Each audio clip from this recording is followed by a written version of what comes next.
कानून साजी हुई है, कुछ लोग कह रहे हैं कि इससे अदलिया पर कदगन लगाई गई है। मतलब जजेस नहीं लेना है ना सुमोटो। सियासी जमात की सहूलतकारी पर हमला। जादुल हसन और मज़ार अली नकवी नोट भेजेंगे और चीफ जस्टिस सुमोटो ले लेंगे। ये 4-3 का फैसला है कि 3-2 का फैसला है। उमर ताब बंदियाल साहब की कोशिश तो बहुत है कि मिट्टी पाओ और आगे चलने की बात करें। अभी इश्क में इम्तहान और भी है। पार्लियामान ने करारदाद पास की, उमर ताब बंदियाल साहब ने करारदाद को रद्दी की टोकरी में फेंक दिया। क्या सिर्फ तहरीक इंसाफ को सुनकर फैसले होंगे?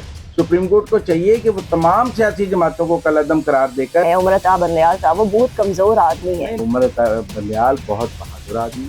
बंदियाल साहब ने तो पाकिस्तान की अदलिया को एक नई तारीख दी है। लोग कहते थे हाय हाय तौबा तौबा, हाय हाय तौबा तौबा। मुल्क के सियासी बहरान की वजह अदालती फैसले हैं। अदलिया का कहाँ काम है कि वो मुसालत कराए?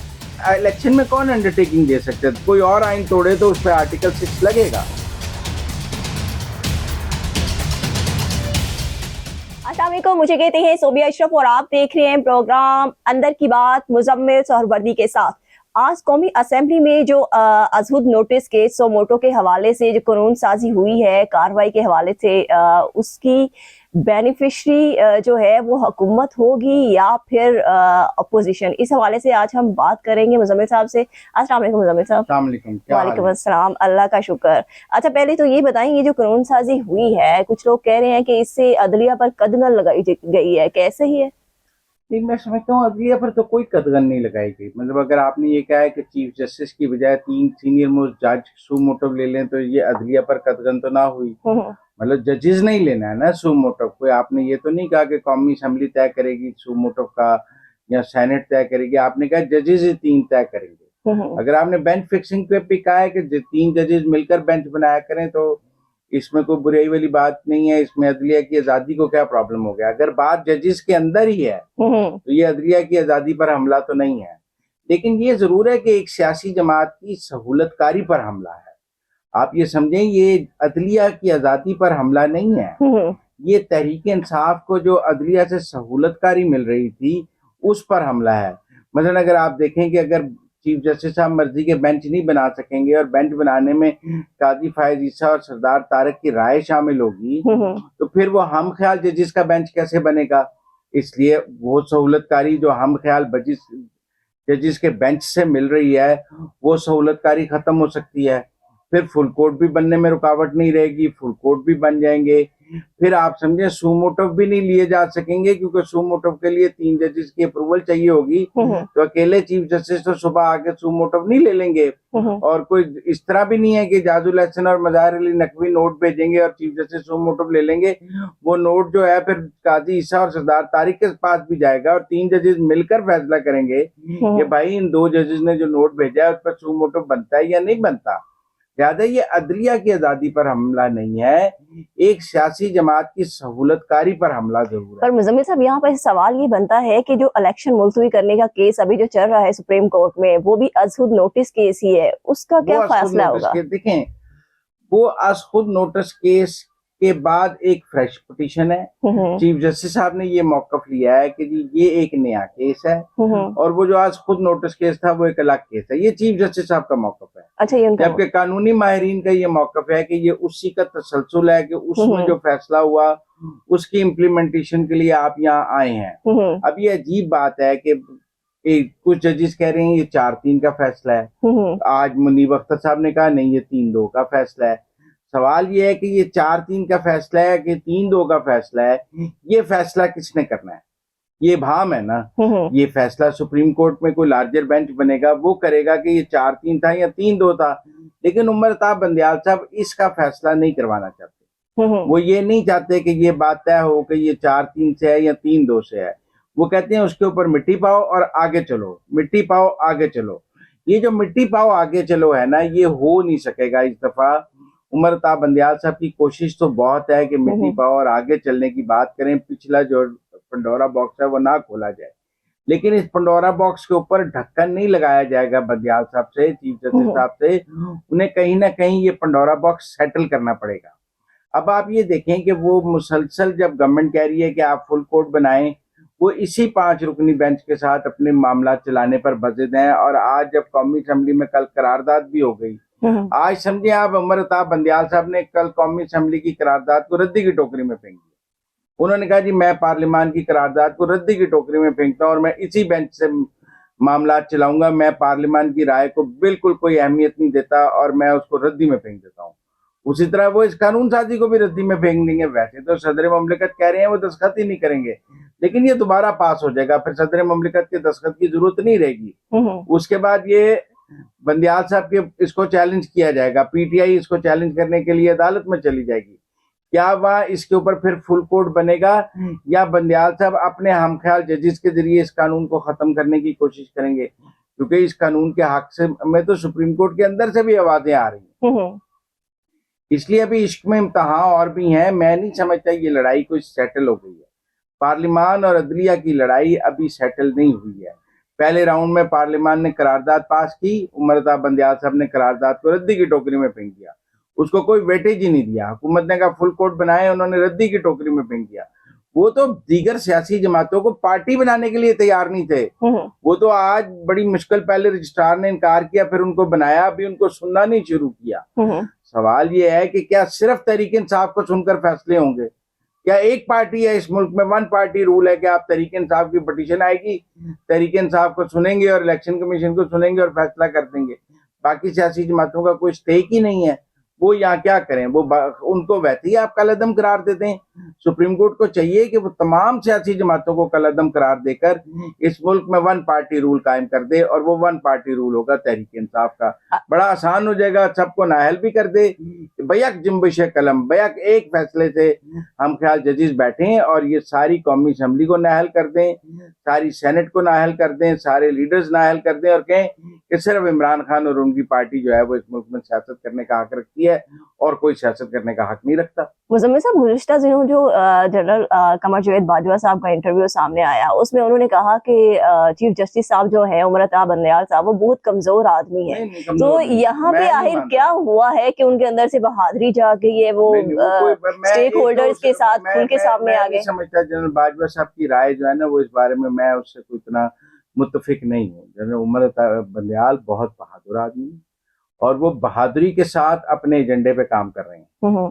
मतलब ऐसा नहीं है, वो देखिए ना, वो पार्लियामान को खातर में नहीं ला रहे, वो किसी हुकूमत को खातर में नहीं ला रहे। भाई उनके मर्जी के बगैर तो पहले अटॉर्नी जनरल भी नहीं लग सकता था। वो तो जूनियर जजेस को प्रमोट करके सुप्रीम कोर्ट में ला रहे हैं। उन्होंने देखें सीनियरिटी के असूल को उन्होंने खत्म किया, जूनियर जजेस को वो लाए, सू मोटो को उन्होंने इस्तेमाल किया। हम ख्याल बेंच फिक्सिंग का इससे पहले शोर नहीं था। ये बंदियाल साहब के दौर में बेंच फिक्सिंग और हम ख्याल जजेस की बात सामने आई है। लिहाजा बंदियाल साहब ने तो पाकिस्तान की अदलिया को एक नई तारीख दी है, जिसमें बेंच फिक्सिंग है, जिसमें जूनियर जजेस को प्रमोट करना है, जिसमें सीनियर जजेस को ओएसटी बना देना है। हमने इससे पहले ब्यूरोक्रेसी में तो सुना था कि हुकूमत जो है, अब जो अफसर पसंद नहीं होते उनको ओएसटी कर देती है, कोई काम नहीं देती, कहती घर बैठ के तनख्वाह ले। अब तो हम सुप्रीम कोर्ट में देख रहे हैं कि सीनियर मोस्ट जजेस को ओएसटी कर दिया गया है, उनको बेंचेस नहीं दिए जाते, उनको अहम बेंचेस में नहीं बिठाया जाता, उनको भी कहते हैं घर बैठ के तनख्वाह लो। तो सवाल ये है कि उमर अताब बंदियाल साहब कोई कमजोर आदमी नहीं है, वो बहादुरी से अपने एजेंडे पे चल रहे हैं। उन्होंने नई तारीख दी है अदलिया को। एक तारीख इफ्तिखार चौधरी साहब ने दी थी, लोग कहते थे हाय हाय तौबा तौबा इफ्तिखार चौधरी, हाय हाय तौबा तौबा। फिर साकिब निसार साहब ने एक तारीख दी सू मोटर्स की, डैम फंड की। फिर अदलिया के अंदर से उनके खिलाफ आवाजें आई कि ये बड़ा गलत हो गया, साकिब निसार साहब ने बड़ा गलत कर दिया। वो डैम फंड को भी बंद किया सुप्रीम कोर्ट ने और सारा कुछ, और बाबा रहमत कल्चर भी खत्म किया। फिर खोसा साहब आए, खोसा साहब ने जो कुछ किया उस पर भी लोगों ने तौबा किया। अब जो उमर अताब बंदियाल साहब हैं, इन्होंने तो सबकी को मात दे दी है। मतलब वो कुछ इफ्तिखार चौधरी ने नहीं किया जो उमर अताब बंदियाल साहब ने किया है, वो साकिब निसार ने नहीं किया जो उमर अताब बंदियाल साहब ने किया है। आप ये कहते हैं वो खोसा साहब ने नहीं किया जो उमर अताब बंदियाल साहब ने किया है। इसलिए बंदियाल साहब ने तो बहुत वन स्टेप फॉरवर्ड क्रीज से निकलकर छक्के मारे। मुजम्मिल साहब, साकिब निसार साहब के तो ज्यादा सो मोटो केसेस थे और उन्होंने तो अपने साकिब निसार साहब के तो कई सो मोटो ये थे कि आपने फलां को तनख्वाह नहीं दी, इसको तनख्वाह दे दें, फलां की भैंस चोरी हो गई आप उसके दे दें, फलां के 10 मरले के प्लॉट पे कब्जा हो गया, 10 मरले के प्लॉट पे कब्जा छुड़ा दें, वो तो छोटे छोटे पैटी पैटी काम कर रहे थे। बंदयाल साहब तो बड़े काम कर रहे हैं, वो तो पॉलिटिकल इंजीनियरिंग के लिए सू मोटिव्स ले रहे हैं। उनके जो बेंचेस का कयाम है वो तो देखे ना, वो तो री राइटिंग ऑफ द कॉन्स्टिट्यूशन कर रहे हैं। आप ये मेरी बात समझें कि बंदयाल साहब से पहले क्या सुप्रीम कोर्ट पर री राइटिंग ऑफ द कॉन्स्टिट्यूशन का इल्जाम था? नहीं था। आज बिलावल ने भी जो तकरीर की है उसमें ये सवाल उठ गया है कि अगर कोई सियासतदान आइन तोड़े, कोई आमर आइन तोड़े तो आप उस पर आर्टिकल 6 लगा देते हैं, पर अगर सुप्रीम कोर्ट के जजेज आइन तोड़ दें तो फिर हम क्या करें? अगर सुप्रीम कोर्ट के जजेज आइन से इनहराफ कर लें अपनी स्टेट जजमेंट में, तो बताएं ना किसके पास चले जाएं हम? उन्होंने तो कहा कि फिरौन की तरह बैठते हैं चेयर्स पे और अपनी मर्जी से कानून की मतलब वो बिलावल साहब, देखें बिलावल साहब कर रहे थे कौमी पार्लियामेंट में तकरीर, पार्लियामेंट की तकरीर पर तौहीन अदालत नहीं लगती, मेरे आप पर तो लगती है। मैं तो नहीं ये कह सकता कि वो फिरौन की तरह बैठते हैं, पर मैं ये कह सकता हूँ कि उन्होंने री राइटिंग ऑफ द कॉन्स्टिट्यूशन किया है, क्योंकि जब जजमेंट आ जाती है तो पब्लिक डोमेन में है, हम उस पर तबसरा कर सकते हैं। और जो पंजाब गवर्नमेंट के हवाले से जो जजमेंट आई उससे ना सिर्फ पाकिस्तान में अदम एतमाद का कॉन्सेप्ट खत्म हो गया, आर्टिकल 95 खत्म हो गया, बल्कि री राइटिंग ऑफ द कॉन्स्टिट्यूशन हो गया। या आप कहते हैं वोट शुमार नहीं होंगे, जिसकी वजह से आज मुल्क में सियासी बहरान है। अगर कोई मुझसे पूछे कि आज मुल्क के सियासी बहरान की वजह क्या है, तो मैं कहूंगा मुल्क के सियासी बहरान की वजह अदालती फैसले हैं कि जब आपने एक सहूलतकारी के लिए, एक सियासी जमात की सहूलतकारी के लिए री राइटिंग ऑफ द कॉन्स्टिट्यूशन किया है, आपने उसको फायदा देने के लिए सारा कुछ किया है, तो फिर बहरान तो बनना था। आपको तो फरीक नहीं बनना चाहिए था। आज क्यों कहा जा रहा है तराजू के दोनों पलड़े बराबर नहीं है? आज क्यों नाम लेके जजेस की बात की जा रही है? क्योंकि कहीं ना कहीं इसमें जजेस का कसूर भी तो है ना। तो क्या ये कानून साजी से जो दोनों पलड़े हैं वो बराबर हो जाएंगे? नहीं, बराबर नहीं होंगे दोनों पलड़े, बल्कि मैं समझता हूं कि सुप्रीम कोर्ट तो इस कानून साजी को रिजेक्ट करने की कोशिश करेगा। ये तो बंदयाल साहब अपना को हम ख्याल बेंच बना के इसको खत्म करने की कोशिश, अब पहले तो सदर दस्तखत नहीं करेंगे, 15 दिन महीना इस चक्कर में और गुजर जाएगा। और ये बड़ा क्रूशल है, 15 दिन 1 महीने, लड़ाई तो सारी इस 15 दिन 1 महीने में होनी है ना। लिहाजा मैं ये समझता हूँ कि अभी लड़ाई इस कानून साजी से कोई लड़ाई रुकी नहीं है, बल्कि नई लड़ाई का स्टार्ट हो गया। इसके लिए आज पार्लियामेंट, आज गुजरा भी अदालत में गए हैं, उनको खातर नहीं दी गई, इसलिए कि बंदयाल साहब और उनके जजेस एक ज़हन बना चुके हैं। मतलब कोई सवाल कर सकते हैं बंदयाल साहब से कि आपने इस बेंच में मंसूर अली शाह को क्यों नहीं रखा? क्योंकि वो इख्तलाफी नोट लिख रहे थे। आपने सोचा ये 3-2-4 3-1-2 से फर्क करके सीधा इस दफा सीधा बेंच बनाया जाए, 4-1 से फैसला लिया जाए। ऐसा क्यों है कि हम जजेस के नाम देखकर अंदाजा लगा लेते हैं कि फैसला क्या होना है? और जिस तरह के रिमार्क्स आ रहे हैं कि हमारी तनख्वाहें काट लें लेकिन इलेक्शन जरूर करा दें, भाई आप सहूलतकारी क्यों कर रहे हैं? और दूसरी बात यह है कि अदलिया का कहाँ काम है कि वो मुसालत कराए? आपका काम है आइन और कानून के मुताबिक फैसला करना। ये सियासी दर्जा हरारत कम करने के लिए इमरान खान से अंडरटेकिंग लाएं कि दर्जा हरारत कम होगा, फिर ऐसी अंडरटेकिंग गवर्नमेंट से मांग ली जाएगी। भी आप कौन होते हैं ये अंडरटेकिंग मांगने वाला? जो कानून तोड़ेगा उसके खिलाफ कानून के मुताबिक कार्रवाई होगी। ये अंडरटेकिंग कौन होता है? ये एसएचओ लेता है अंडरटेकिंग कि आप आइंदा जो है वो अमन बदमाशों से, कि आप आइंदा अमन के तहत रहेंगे। वो थानों में जाके जो शेड्यूल 4 के मुलाजिम है वो हाजिरी लगाते हैं और अंडरटेकिंग देते हैं। ये अदालत का कब से काम है अंडरटेकिंग लेना? कौन से कानून और आइन ने इजाजत दी है कि ये सियासी जमातों से इस तरह की अंडरटेकिंग लेंगे? और फिर क्या होगा उसके बाद? लिहाजा मैं समझता हूँ कि सुप्रीम कोर्ट को अपने तर्ज अमल पर नजरसानी करनी चाहिए। बिल्कुल, आप देखें ना, आप जलसों में उनके पर मुजम्मिल साहब यहाँ सवाल ये भी है कि अगर अंडरटेकिंग लेती है अदलिया, चीफ जस्टिस साहब कहते हैं कि हुकूमत और अपोजिशन जो है वो दोनों जो है वो यकीन दहानी कराएं कि सियासी दर्जा हरारत कम होगा, मगर जब आज उनके अपने रिमार्क्स थे कि ना हुकूमत ने यकीन दहानी कराई है और ना ही दूसरी तरफ से नहीं, तहरीक इंसाफ ने तो कहा है ना कि हम इमरान खान की अंडरटेकिंग दे देते हैं। वो तो देखे ना जी, वो तो फिक्स मैच है ना, बंदयाल साहब ने मांगी और उन्होंने दे दी। और मुजम्मिल साहब अगर आ भी जाती है अंडरटेकिंग हुकूमत की तरफ से, तो आपको क्या लगता है कि ये मामला कहाँ पे जाएगा? मेरा नहीं ख्याल हुकूमत अंडरटेकिंग देगी। इलेक्शन में कौन अंडरटेकिंग दे सकते हैं? दो किसी हल्के में लड़ाई हो जाएगी तो आप क्या उस सियासी जमात को बुलाकर कहेंगे कि आपने अंडरटेकिंग दी थी तो मैं आपको सजा देता हूँ, अब आपने अदालत से झूठ बोला है। भाई इतना बड़ा इलेक्शन होना है, उसमें कहाँ क्या हो जाए उसकी अंडरटेकिंग सियासी जमातें कैसे दे सकती हैं? और अगर अंडरटेकिंग लेनी है तो पहले इमरान खान से लेंगे, वो गालम गलूच बंद करेंगे, फिर दूसरी साइड सोचेगी कि उसने बंद करनी है या नहीं बंद करनी है। अभी तो कोई इमरान खान से बात करने के लिए तैयार नहीं जुडिशरी के अलावा। सिर्फ इस मुल्क की जुडिशरी इमरान खान से बात करना चाहती है और वो इमरान खान को रोज बुलाती है। इमरान खान उनके साथ खेलते हैं, कभी वारंट जारी होते हैं, कभी वारंट मुअत्तल होते हैं, कभी इस्तिस्ना की दरखास्त आती है, कभी जमानत की दरखास्त आती है, जमानतें दी जाती हैं, जमानतें ली जाती हैं, सब कुछ होता है। ये मैच चल रहा है, जो ये सहूलतकारी चल रही है इमरान खान और अदलिया के दरमियान। अभी इसमें दूसरी सियासी जमातें तो है ही नहीं। ऐसी जो सहूलतकारी थी अदलिया से, वो दूसरी सियासी जमातों को तो मैसर नहीं हुई है। तो आज बिलावल ने इसके बारे में ठीक बात की है। और मैं समझता हूँ कि बिलावल की तकरीर में एक और बात बड़ी इंपॉर्टेंट थी। उन्होंने आज वजीर आजम को मुखातब करते हुए कहा है कि कासिम सूरी, इमरान खान और फवाद चौधरी और इन्होंने आइन तोड़ा है, तो अब आइन तोड़ने की कार्रवाई करें। मुझे ये लगता है कि आगे अब इस बात पर गौर हो रहा है कि ये आइन तोड़ने पर आर्टिकल 6 की कार्रवाई का रेफरेंस जो है वो इमरान खान और कासिम सूरी के खिलाफ भेजा जाए और देखा जाए अदलिया इसके ऊपर क्या एक्शन लेती है। जो एक्शन लेगी फिर देखी जाएगी। इससे पहले हुकूमत ने एक तौहीन अदालत का रेफरेंस भी इमरान खान के खिलाफ भेजा था 25 मई को, जब उन्होंने की थी अदालत की अहकामात की, लेकिन अदालत ने दरगुजर से काम लिया। अब अगर वो आइन तोड़ने पर भी दरगुजर से काम लेना चाहते हैं तो चलें, ठीक है, रिकॉर्ड पर तो चीजें रह जाएंगी ना कि अगर आइन तोड़ने पर भी कार्रवाई के लिए कहा गया था तो इमरान खान के खिलाफ कार्रवाई नहीं हुई थी आइन तोड़ने पर। तो इसलिए मैं समझता हूँ कि ये जो पार्लियामान और अदलिया की लड़ाई है ये अभी सेटल नहीं हुई है।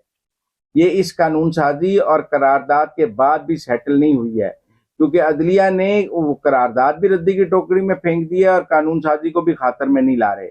इस वक्त बंदियाल साहब अपने बेंच से चलाने के काम कर रहे हैं। जब तक वो फुल कोर्ट की तरफ नहीं आते, जब तक ये तय नहीं होता कि वो सू मोटो खारिज हो गया था, जब तक वो दूसरे फरीक को फरीक नहीं मानते और एक फरीक को ही फरीक मानेंगे, तो फिर तब तक पलड़ा तो बराबर नहीं हो सकता जब तक वो दोनों फरीकों को यकसा सहूलत। मुजम्मिल साहब, आज एक और पॉइंट जो है वो रेज किया गया। अदलिया ने पूछा इलेक्शन कमीशन के वकील से कि आप ये बताएं कि आपके पास 8 अक्टूबर का फिगर कहाँ से आया। तो आगे से जवाब दिया गया कि हमें जो रिपोर्ट दी गई अदारों की तरफ से उसमें कहा गया कि दहशतगर्दी की लहर जो है वो बहुत ज्यादा है और हमें 6 से फजूल सवाल था, 6-7 माह हमें कंट्रोल करने में लगेंगे। ये ऐसे ही है जैसे कहा जाए कि 30 अप्रैल का फिगर कहाँ से आया, ये 28 मई का फिगर कहाँ से आया। ये इलेक्शनों की तारीखें कुछ जंतरी मंत्री से निकलती हैं कि मतलब आप जज पूछेंगे कि आपने ये तारीख कहाँ से ली, भाई हिसाब लगा के ली। कॉमन सेंस है, उन्होंने एवेल्युएट किया कि इसके बाद ये तारीख बनती है, उन्होंने वो तारीख दे दी। अब कल को आप पूछने लग जाएंगे नहीं आपको तो किसी ने कहा होगा। भाई आपको भी किसी ने कहा होगा सू मोटिव लेने के लिए, आपको भी किसी ने कहा होगा ये बेंच बनाने के लिए। फिर कहा होगा सिर्फ इलेक्शन कमीशन पर नामजद है, फिर वो तो सब पे नामजद है। आप पर तो ज्यादा उंगलियां उठ रही हैं इस वक्त, जजिस पर तो ज्यादा बात हो रही है कि जजिस का एहतसाब कैसे होगा, वो आइन तोड़ेंगे तो क्या। इस वक्त मुल्क में सबसे बड़ा मसला क्या है कि अगर सुप्रीम कोर्ट आइन तोड़ दे तो क्या होगा। मतलब अगर आप कोई और आइन तोड़े तो उस पर आर्टिकल 6 लगेगा, लेकिन अगर सुप्रीम कोर्ट के जजेस आइन तोड़ दें और वो आइन तोड़ने की री राइटिंग ऑफ द कॉन्स्टिट्यूशन की तरफ जाएं तो क्या होगा। उन्हें मुकम्मल आज़ादी है आइन तोड़ने की। तो लिहाजा मेरी राय में अभी ये लड़ाई खत्म नहीं हुई है, क्योंकि अभी बंदियाल साहब भी आगे से लड़ने के मूड में हैं। मज़ाहिर अली नकवी के लिए पूरी पाकिस्तान की अदलिया को दाव पे लगा दिया और उसकी साख को दाव पे लगा दिया। जैसे आजकल अली अफजल शाही साहब इंटरव्यू दे रहे हैं बहुत, लेकिन वो ये नहीं बता रहे कि उनके घर लाहौर हाईकोर्ट के 20 जज क्यों खाने पे आए, क्या ये कोड ऑफ कंडक्ट की खिलाफ वर्जी नहीं थी। भाई अगर उन्होंने सियासत करनी है और पीटीआई से, तो फिर मेरा मतलब है कि लोग सवाल तो उठाएंगे ना कि चीफ जस्टिस का दामाद है, तो अगर अदालत लाहौर हाईकोर्ट से कोई चीफ जस्टिस के लिए इमरान खान के लिए रात 8-8, 10-10 बजे तक अदालतें खुलती रही हैं, तो वो क्यों खुलती रही हैं, फिर उनको मुर्शिद क्यों कहा जाता रहा है। ज्यादा वो आजकल बहुत अच्छी बात है, वजाहत दे रहे हैं, मुख्तलिफ लोगों को इंटरव्यूज दे रहे हैं, उसमें मेरे आर्टिकल का भी जिक्र कर रहे हैं, लेकिन जवाब तो हर एक को देना चाहिए और जवाब जब तक नहीं आएगा तब तक सवाल तो अपनी जगह मौजूद रहेंगे। अच्छा मुजम्मिल साहब, आज एक आखिरी सवाल। ये मरियम नवाज ने आज जलसों का जो है वो आगाज कर दिया है, तो आपको क्या लगता है कि वो मोमेंटम बनाने में कामयाब होगी? आज काफी तादाद तो नजर आई है। ये बात कहना, अभी तो आज पहला जलसा उन्होंने किया है, लेकिन उनका जलसा दिन की रोशनी में था और इमरान खान के जलसे जो हैं वो लाइटों में होते हैं, लिहाजा एग्जैक्ट क्राउड का अंदाजा नहीं हो सकता। इतनी ज्यादा लाइट्स लगा देते हैं कि लोग नहीं देखे जा सकते, बाद में फोटोशॉप तस्वीरें भी चलाई जाती हैं। ये जलसा दिन की रोशनी में था, जितने भी लोग थे वो सबको नजर आ रहे थे, लिहाजा मेरा ख्याल है खान साहब को भी दिन की रोशनी में जलसे करने चाहिए और ये रात को करने वाले जलसों में या फिर कोई ऐसा इंडिपेंडेंट मीडिया होना चाहिए जो क्राउड की तादाद बता सके और ये फोटोशॉप तस्वीरों के जरिए जो तासुर कायम करने की कोशिश की जाती है वो मेरा ख्याल है अब ज्यादा देर चल नहीं सकेगी। तो ये तहरीक इंसाफ अब ये जो कानूनी कार्रवाई हुई है, ये जो तब्दीली हुई है क़वाइद ज़वाबित के हवाले से अदलिया की आर्टिकल 184 के हवाले से, इस पे कोई आपको लगता है कोई तहरीक स्टार्ट कर सकती है वकला के साथ देंगे सुप्रीम कोर्ट में इसको मंसूख करने के लिए, जैसे उन्होंने नैब कवानीन को मंसूख करने के लिए पिटीशन दी थी वो भी पार्लियामेंट ने पास किए थे, तो इसी तरह वो इसकी मंसूखी के लिए भी अदालत में जाएंगे। लेकिन अभी तो सदर इस पे दस्तखत नहीं करेंगे, मैंने पहले आपको बता दिया। फिर ये दोबारा पार्लियामेंट से पास होगा अभी, तो उसके बाद फिर जब ये कानून बन जाएगा तो उसके बाद वो इसकी मंसूखी के लिए अदालत में जाएंगे। अभी इसमें बहुत वक्त लग जाएगा, महीना 2 महीने लग जाएंगे, अभी इसमें बहुत वक्त लगेगा। Thank you so much Muzammil साहब कि आपने हमें अंदर की अपडेट से आगाह किया। इसके साथ ही मुझे इजाज़त दें। अल्लाह हाफिज़।